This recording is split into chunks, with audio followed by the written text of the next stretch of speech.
Ми вважаємо за правильне завершити цей проект. У цьому ключі діємо. Nord Stream 2 є економічним проектом, який, утім, має політичну складову. І саме тому Німеччина доклала стількох зусиль для укладення договору між Україною та Росією, аби зберегти транзитну роль України.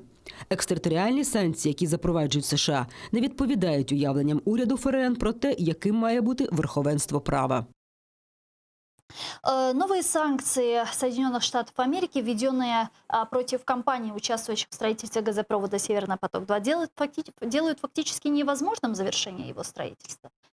Ідея шалена політична боротьба і конкуренція, причому геополітична, дуже дивна боротьба, тому що завжди Атлантика була найсильнішим геополітичним союзом в світі. Сьогодні ми бачимо певну тріщину, і вона якраз таки, ця тріщина дуже схожа на цей Північний потік-2, який проходить по території Балтійського моря.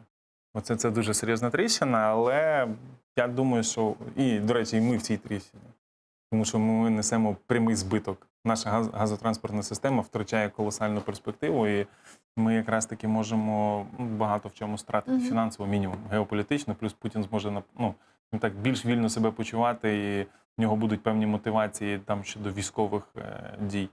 От, скажімо, Німеччина забула в даному проєкті точно про Україну і виключно свій прагматичний, цинічний інтерес. От, Сполучені Штати зараз теж переслідують свій інтерес.